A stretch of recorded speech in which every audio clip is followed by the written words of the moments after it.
Hello दोस्तों, स्वागत है आप सबका थिंक आइस में। आज हम देखेंगे चाइना के न्यूक्लियर सबमरीन के बारे में। तो आप सबको नमस्कार। अगर आपके पास पेन पेपर है तो उसे रख लीजिए, क्योंकि हम इसे स्ट्रेटजिक पॉइंट ऑफ व्यू से देखने वाले हैं कि स्ट्रेटजिकली ये किस तरह इंडिया के इम्पैक्ट पड़ेगा और वर्ल्ड को ये क्या मैसेज देना चाह रहा है चाइना। और new people liberation army day के दिन एक्चुअली जाई जिनपिंग ने ऐसा किया क्यों है और ऐसा करने से उन्हें क्या क्या फायदा होने वाला है। तो आप ये न्यूज़ दे सकते हैं। द एशियन का ये न्यूज़ है, इसमें बताया गया ब्यूटी और बेस्ट। चाइना ने जो इस तरह की न्यूक्लियर सबमरीन बनाई है, ब्यूटी होती है अगर वो उनके लोगों के सेफ करने के लिए होती है, और बेस्ट हो क्योंकि इन्होंने ये वर्ल्ड को एक मैसेज देने के लिए किया है, डराने के लिए किया है। स्पेशली यहाँ पे ताइवान और यूएस का जिक्र उन्होंने अपने प्रेस कॉन्फ्रेंस में भी किया है। उनकी जो स्टेट मीडिया हो इसे बार बार दिखा रही है। तो इस तरह के advanced type 094A nuclear submarine को लॉन्च करना, क्या वो चाइना के पास अभी से था? नहीं, वो एक साल से है। लास्ट ईयर 2021 अप्रैल में ही उन्होंने इसे इंट्रोड्यूस कर दिया था, और इंट्रोड्यूस करने के बाद एक्चुअली वो वर्ल्ड के सामने अभी ला रहे। इससे पहले यूएस की स्टेट मीडिया कई बार दिखा चुकी थी कि चाइना की जो न्यूक्लियर सबमरीन है वो देखी गई है। अब वो ऐसा कर क्यों रहे हैं, मैप के हिसाब से कहाँ कहाँ इंपॉर्टेंट है वो मैं आपको दिखाऊंगा। अब अपने माइंड में और हो सके तो कॉपी में नोट कीजिएगा इसे।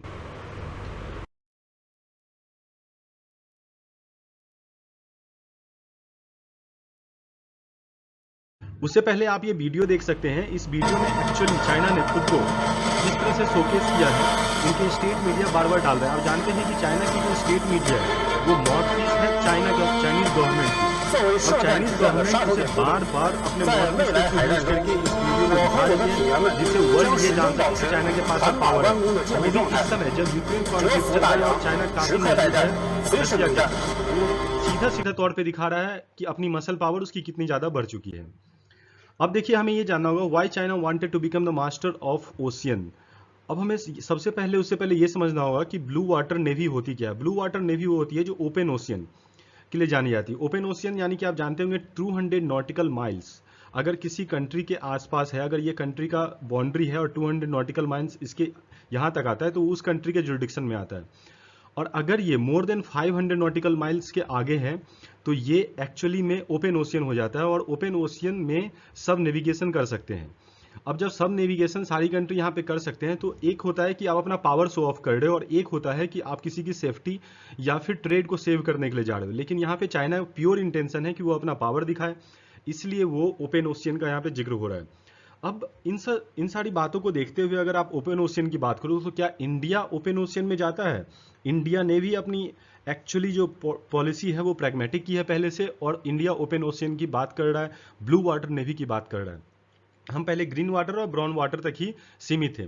तो आइए इसके साथ जानते हैं ग्रीन वाटर क्या है। ग्रीन वाटर जो है वो कोस्टल वाटर्स, आपके जो 200 नॉटिकल माइल हैं, 200 टू 400 नॉटिकल माइल्स, आप उससे आगे नहीं जा सकते, जो कि आपके पोर्ट्स होते हैं, उसमें हार्बर्स होते हैं। और ब्राउन वाटर बहुत ही कॉमन है, नेविगेशन के लिए यूज होता है इसका, रिवर्स और एस्चुरीज में, जो आपके स्मॉल रिवर सिस्टम्स है उन सब जगहों पे।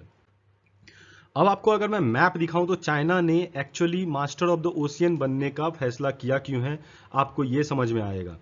मास्टर ऑफ द ओशियन एक बार नेपोलियन ने कहा था कि जो भी समंदर पे राज करता है वो दुनिया पे राज करेगा। और चाइना के बारे में नेपोलियन ने यह भी कहा है, when China will come out of slumber China will astonish the world. और ये कहीं ना कहीं दोस्तों हो रहा है। एक्चुअली उनका जो 2049 का प्लान है वर्ल्ड को ओवर पावर करने का और सुपर पावर बनने का, उसके लिए उन्होंने ये बहुत ही मास्टर फैसला लिया। और ना जाने कितना ही उनके पास ओशियन से रिलेटेड टेक्नोलॉजी अवेलेबल होंगी जो कि वर्ल्ड के सामने अभी नहीं आई है। अगर आप देखें तो ये सारा एरिया ओशियन का है, और चाइना के अभी जो एस्पिरेशंस है, आप सबसे पहले साउथ चाइना सी के बारे में जानते होंगे, जहाँ पे ये 9 डैश लैंड को अपना बताता है, और इस हिसाब से ये पूरा का पूरा एरिया खुद में बताता है कि ये चाइना का है, क्योंकि हमारे पूर्वज यहाँ पे मछली पकड़ने जाते थे। अब इस हिसाब से देखें तो इंडिया तो पूरा वर्ल्ड के ऊपर राज करता था, और अशोका का एग्जाम्पल ले तो ये पूरा का पूरा एरिया ही हमारा है। खैर वो वाला टॉपिक है, लेकिन अगर आप यहाँ पे देखें तो चाइना के 9 डैश लैंड। दूसरा, अभी चाइना रसिया के साथ मिल करके बोल रहा है कि वो आर्कटिक में अपना हक भी जमाएगा, क्योंकि सिल्क रूट का ये एक मार्ग था। अब देखिए दोस्तों, यहाँ पे कोई सामान गया होगा तो वो इसे भी यहाँ से बता रहे हैं। अब देखिए चाइना का यहाँ पे इस एरिया में आर्कटिक में क्या ही काम हो सकता है, वो आर्कटिक काउंसिल का मेंबर भी नहीं है। ये होती है जबरदस्ती की अपनी पावर को थोपना और खुद को बताना।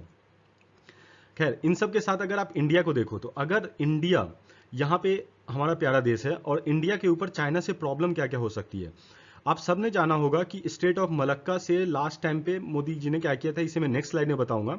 लेकिन आप इंडिया को देखो तो इस इंडिया को इससे बहुत ज़्यादा प्रॉब्लम हो सकती है, क्योंकि अगर उन्होंने हम्बनटोटा पोर्ट यहाँ पे ले रखा है और अगर चाइना की सबमरीन यहाँ तक आ जाती है तो ये इंडिया के लिए एक बड़ा ही डिटरेंट होगा। उस समय हमें P-81 से एब्सोल्युटली मैं तो बोलूँगा कि उड़ा ही दो चाइनीज सबमरीन को। अब यहाँ पे आप देखेंगे, मैं जिस स्टेट ऑफ मलक्का की बात कर रहा हूँ, ये है हमारा देश इंडिया। अब यहाँ पे देखो स्टेट ऑफ मलक्का जो है, लास्ट टाइम जब हमारा गलवान में वार हुआ था तो ये एक न्यूज़ आई थी कि मोदी गवर्नमेंट ने ये बोला कि अगर तुमने कुछ किया तो हम सिंगापुर को मैप से मिटा देंगे और यहाँ पे जो स्टेट ऑफ मलक्का है तुम्हारा ट्रेड हम रोक देंगे। तो ये ट्रेड रोकने की जब धमकी दी तब जा करके चाइना पीछे हटा था।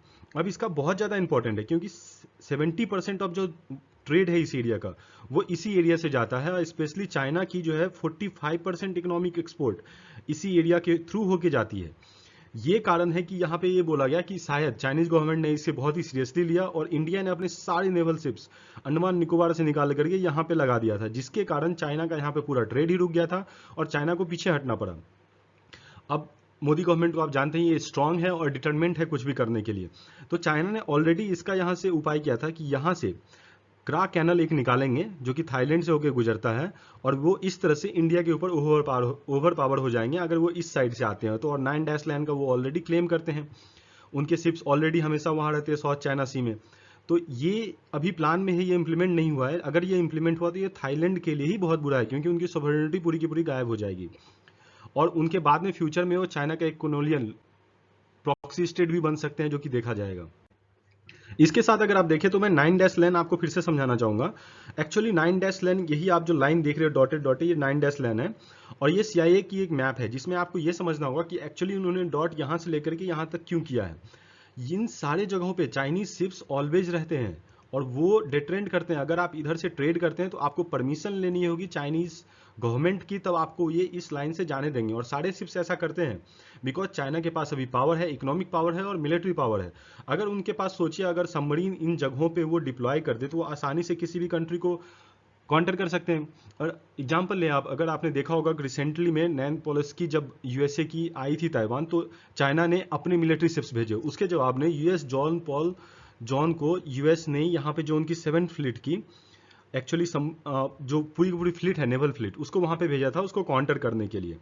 अब यहाँ पे बहुत ही बड़ा क्वेश्चन उठ जाता है जापान के ऊपर, ताइवान के ऊपर और इंडिया के ऊपर कि इस तरह से अगर इस तरह की न्यू टेक्नोलॉजीज को, न्यूक्लियर सबमरीन को अगर आप इस तरह ओपनली छोड़ोगे तो ये ऑलरेडी एक डिटरेंट है और वर्ल्ड को इसका जवाब देना चाहिए। अब हमें इससे ये देखना होगा कि चाइना का बेनिफिट क्या क्या है इससे। अगर चाइना न्यूक्लियर सबमरीन लाता है तो वो इंडिया को ओवरपावर कर सकता है, क्योंकि आप अगर 10 न्यूक्लियर सबमरीन खड़े कर दो इंडिया के आगे तो आप इंडिया से कुछ भी मनवा सकते हो। लेकिन इंडिया ने इसे काउंटर करने के लिए अपने अलायंस के साथ, और इंडिया ने ऑलरेडी अपने INS विक्रांत को वहां पे डिप्लॉय कर रखा है और हमारे पास बहुत सारे सबमरीन है, ऑलरेडी न्यूक्लियर पावर्ड सबमरीन है हमारे पास जो कि हम वहां डिप्लॉय कर सकते हैं। दूसरा, US को वो डिटरेंट दे रहा है इससे कि हम ज़्यादा पावरफुल हो चुके हैं और 2049 में हम तुम्हें ओवर पावर कर देंगे। और इकोनॉमी तो ऑलरेडी जानते हो आप, परचेजिंग पावर पैरिटी उनकी बढ़ चुकी है। इसके साथ अगर आप देखो इंडिया, US और उसके बाद ताइवान को ऑलरेडी चाइना अपने एयरफोर्स से डरा रहा है और बार बार एयरफोर्स को वहां सेंड करके वो एक मैसेज देना चाह रहा है। अगर उनका अब साउथ चाइना सी में एक सबमरीन भी खड़ा होगा तो वो आसानी से ताइवान को और भी ज़्यादा डरा सकते हैं। तो ये एक पॉइंट हो गया। इसके बाद सबसे बड़ी बात होती है जब US और रसिया की कॉन्फ्लिक्ट चल रही हो, तो अभी ये बोला जा रहा है कि रसिया एक क्लाइंट स्टेट बन चुका है। क्लाइंट स्टेट बनने का दोस्तों मतलब ये है कि अब जो है रसिया चाइना जो भी कहता है उसकी बात मानता है।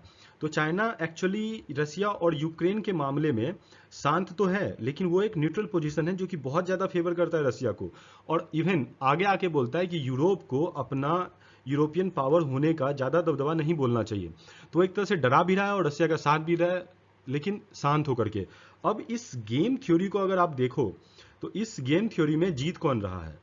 अगर आप सोचो इस गेम थ्योरी में जीत कौन रहा है तो इकोनॉमिक बेनिफिट सबसे ज़्यादा किसको हुए, चाइना को।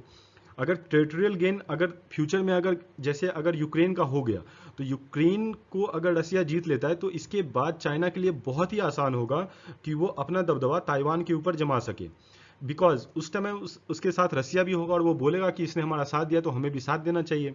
तो इस तरह से ताइवान एक वनरेबल पोजीशन में आ जाता है, जो कि रियली एक क्वेश्चन है वर्ल्ड के लिए, इवन इंडिया के लिए, कि इंडिया इसको किस तरह से काउंटर करने वाला है। So thank you guys, thank you for watching. अगर आपको वीडियो पसंद आया हो तो लाइक और सब्सक्राइब जरूर कीजिएगा।